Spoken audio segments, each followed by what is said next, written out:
네, 이제 셋째 시간 시작하도록 하겠습니다. 상담자의 인간적인 특성에 대해서 이제 둘째 시간에 우리가 같이 얘기를 쭉 나눠봤어요. 자기 인식에 대한 이해, 그리고 심리적 건강, 다문화적인 이해와 감수성, 개방성, 객관성, 유능성, 신뢰성, 대인 매력, 이렇게 이제 상담자 인간적인 특성을 이렇게 나열을 했어요.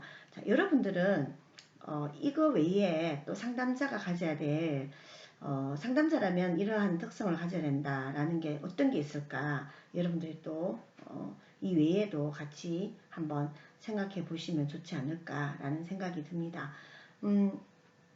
우리가 이제 상담자가 하는 일이 그야말로 뭡니까? 저는 이제 다른 것보다도 이 상담자는 사람의 마음을 다루는 거잖아요. 그래서 사람의 마음의 건강을 이렇게 함께 이제 다루고 같이 얘기해 나가고 또 마음의 건강을 찾아주는 이제 그런 사람이라고 생각을 하고 있어요. 그렇기 때문에 무엇보다도 그 전문적인 어떤 그런 지식이 없이는 사실은 좀 많이 힘드는 부분이 있습니다. 그래서 우리가 그냥 심리상담, 우리가 지금 심리상담학개론, 상담심리학개론인데요.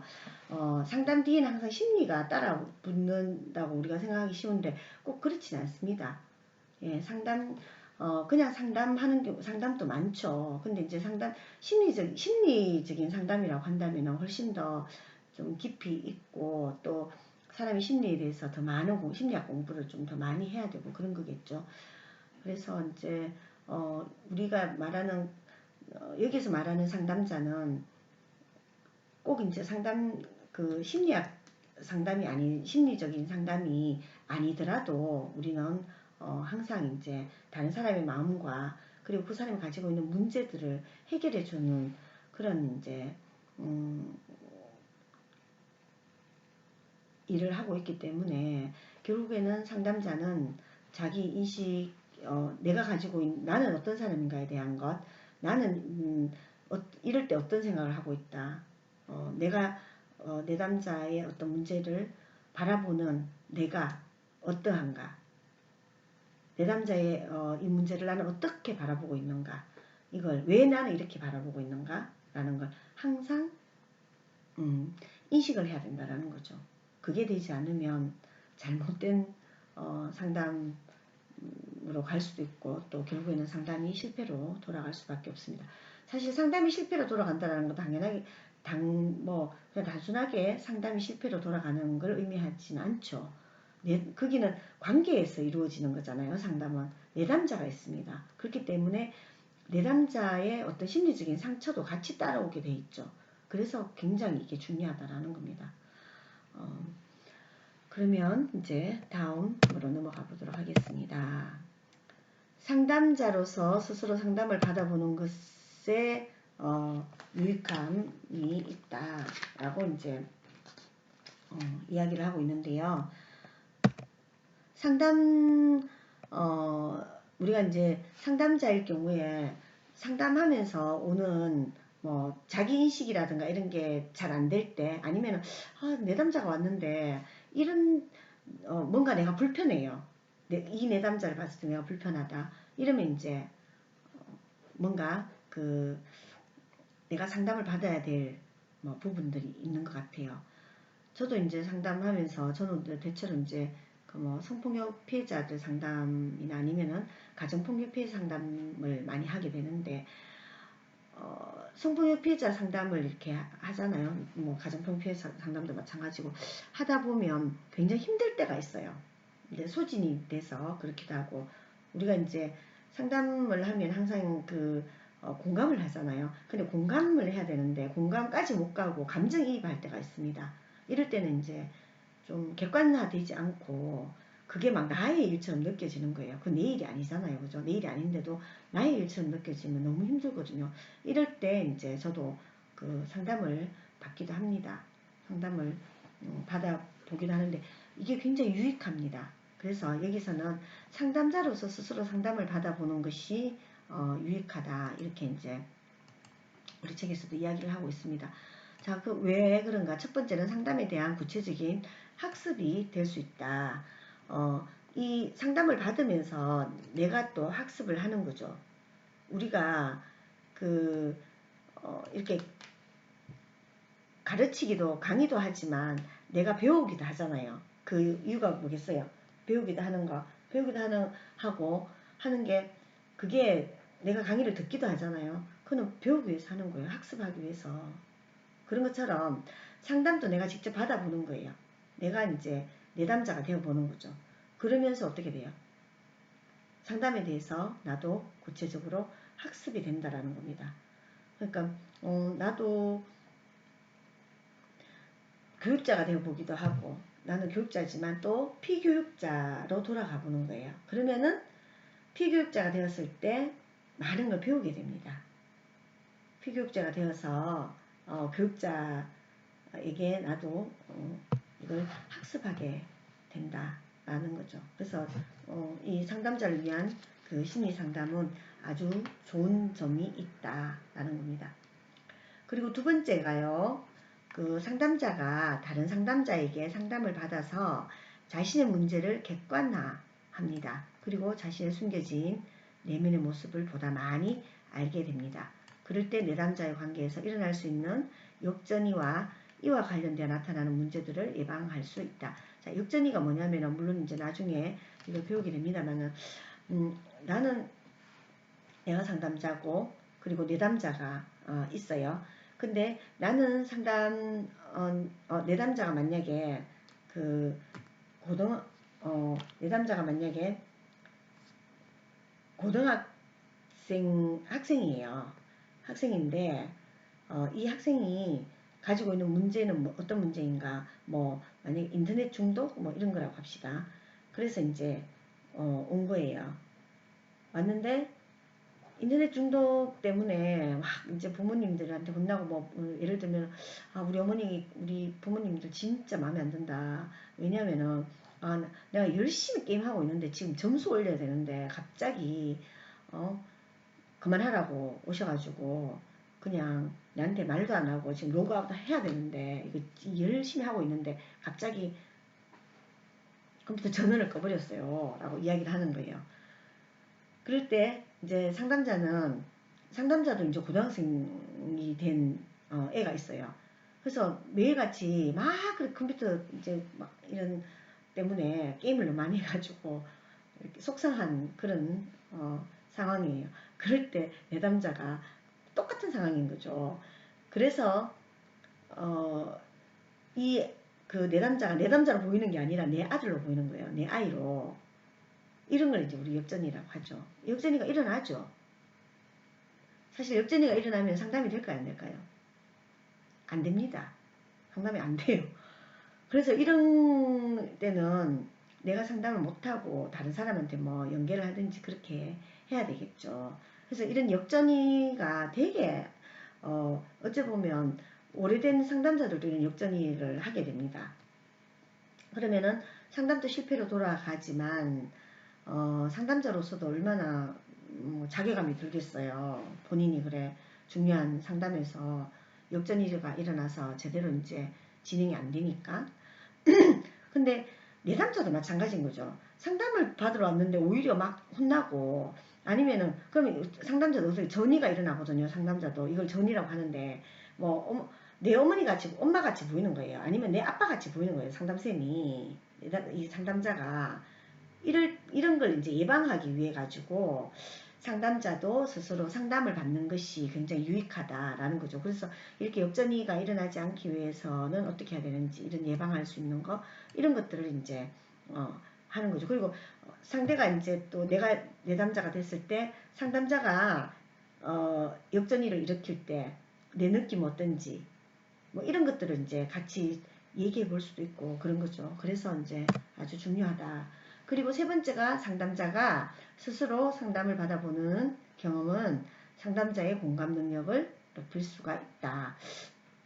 네, 상담자가 이제 내가 상담을 받아보면 공감 능력이 더 생기는 거죠.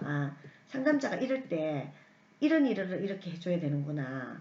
이렇게 상담을 끌고 갔을 때 내가 훨씬 더 내담자로 갔을 때 편안하고 좋았고, 또 이런 뭐 기법을 썼을 때 또 상담자가 어떤 태도를 보일 때 훨씬 더 내담자로 간 내가 마음이 편했고 좋았고 또 상담 효과도 더 있었다. 뭐 이런 것들을 생각해 볼 수 있는 거죠. 그래서 상담자의 공감 능력을 높일 수 있는 좋은 기회다라고 이제 생각하는 겁니다. 그리고 마지막으로 네 번째인데요. 네 번째는 상담자가 직접 다른 상담자에게 상담을 받아봄으로써 상담자는 자신의 내담자를 만날 때 내담자의 감정에 휩쓸리거나 내담자와의 지나친 동일시를 벗어날 수 있다라고 이제 할 수 있습니다. 뭐 옛날에 상담 선생님 중에서 한 분이 뭐 이 정도로 이제 해본대요. 내가 이제 학교 이제 교수인데 학생들의 입장이 되어보기 위해 가지고 학교에 다시 입학해 볼 정도로 그렇게 이제 해보기도 한다라고 해요. 그러니까 상담자들 같은 경우는 얼마나 좋아요. 내가 스스로 내담자가 되어보면 훨씬 더 내가 상담을 하는데 실제로 내가 상담자로서의 역할에 더 충실할 수 있고 또 내담자의 입장에서 좀 더 공감을 해줄 수도 있고 내담자의 를 동일시하는 내담자가 동일시를 하면 안 되거든요. 내담자하고 내가 같진 않죠. 내가 객관화되어 있어야 되거든요. 그래야지 상담을 해줄 수 있기 때문에 내가 만약에 객관화되지 않으면 문제 해결이 안 되겠죠.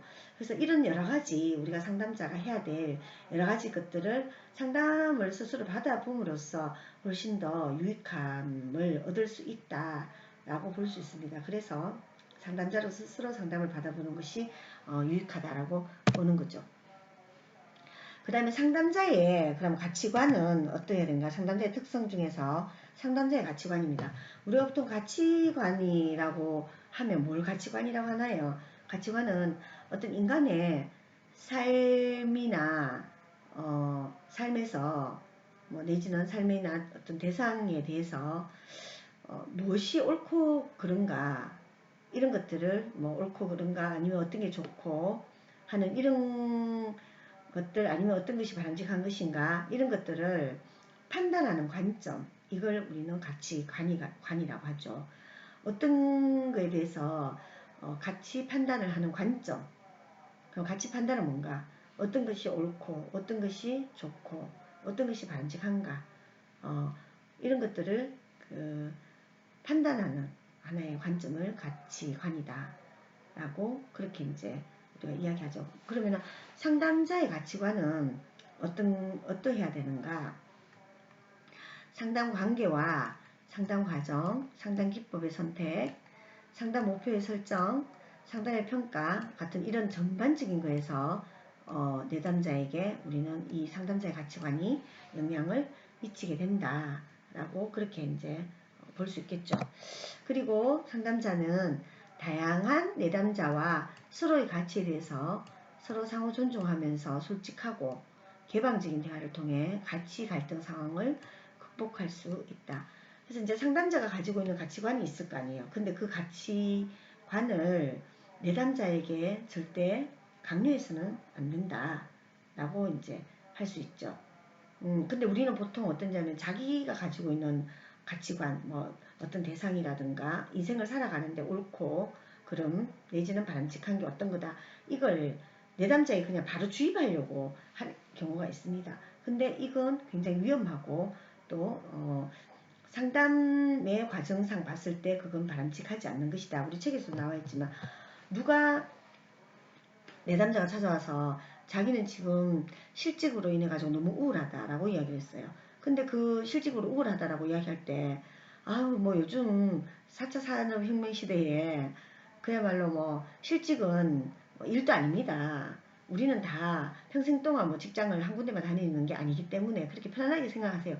이래 버리면 어떻게 됩니까? 이건 더 이상 상담이 진행이 안 되는 거죠. 이분이 실직을 해서 아주 지금 우울하다라고 이야기를 했는데 그럼 이분이 가지고 있는 가치관은 상담자가 가지고 있는 가치관과 다르기 때문에 실직 때문에 우울한 거죠.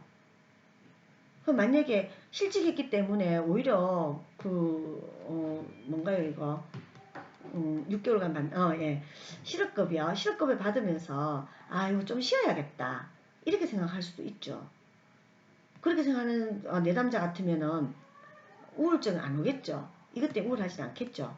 근데 이분도 이런 생각을 할 수는 있어요. 하지만 또 다른 것 때문에 실직을 하고 나니까 뭐 퇴직연금 타고 아니면은 그 실업급여 타면서 있는 거는 좋아요. 하지만 다른 어떤 의미로서 우울할 수 있다라는 거예요. 그렇기 때문에 자기 가치관을 그냥 내담자에게 그냥 주입하듯이 이제 상담자의 가치관이 그렇게 생각하는 거죠. 그러면 그걸 그렇게 주입하게 되면 바로 이제 가르치거나 뭐 이렇게 되면 제대로 된 상담이 되지 않는다. 그래서 상담자가 자신의 철학과 가치관에 따라서 일방적으로 내담자에게 설교하거나 훈계하는 이런 것들은 이제 상담으로 보기가 어렵다. 그렇기 때문에 상담자가 가지고 있는 가치관 이런 것들은 굉장히 중요하다고 볼 수 있습니다. 그래서 상담 심리사는 자신의 가치관이라든가 어떤 태도 그리고 신념, 행동을 자각하고 이것을 내담자에게 강요하지 않도록 노력해야 됩니다.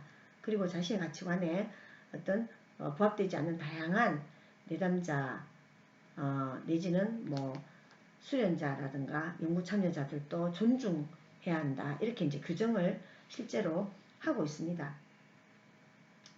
그래서 다양한 내담자와 서로의 가치에 대해서 상호 존중하면서 이걸 극복을 할 수 있어야 됩니다.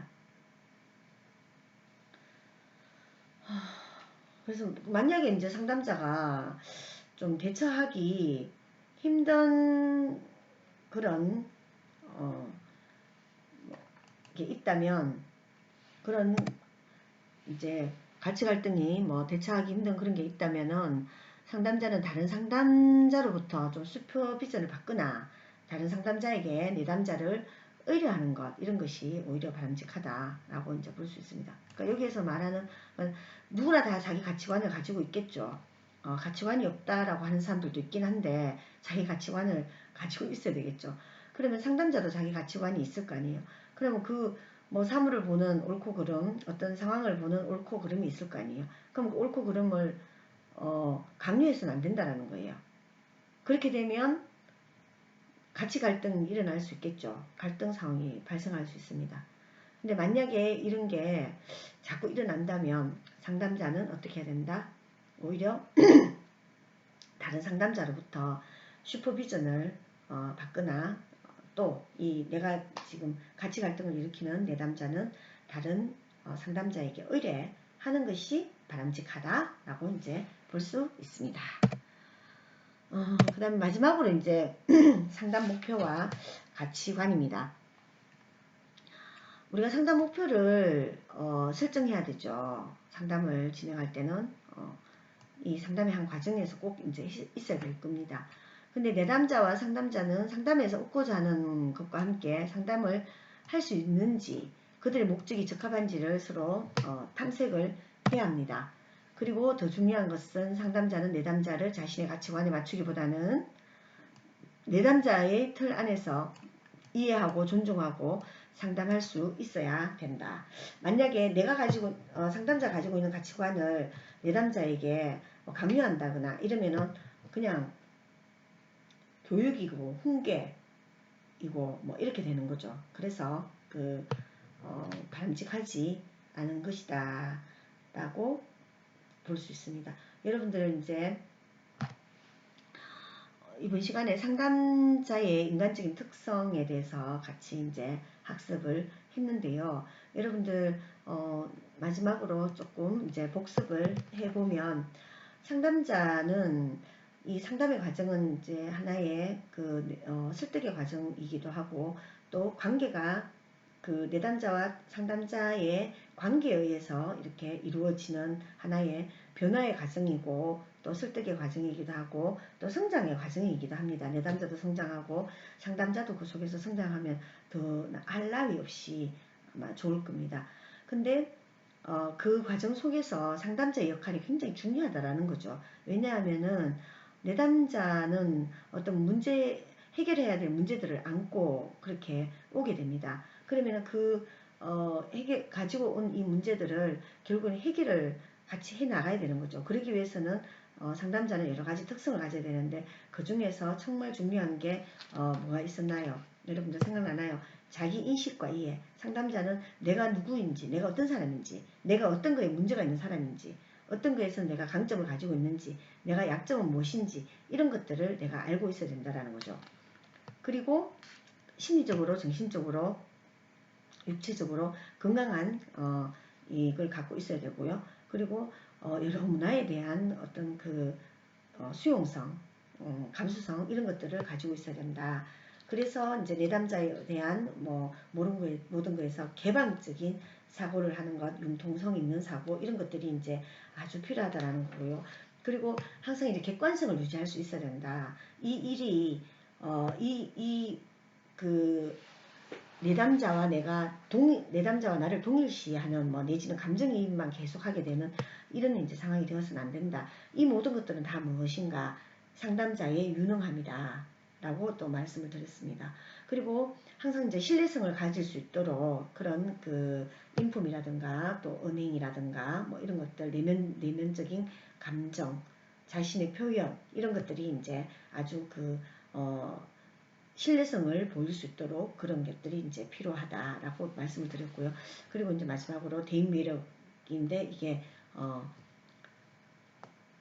덕성과 인성 그리고 항상 이제 좀 잔잔한 미소, 밝고 맑은 인상 이런 것들이 이제 필요하고 또 신뢰로운 음성 이런 것들 또 기품 이런 게 이제 대인적인 매력이다라고 볼 수 있습니다.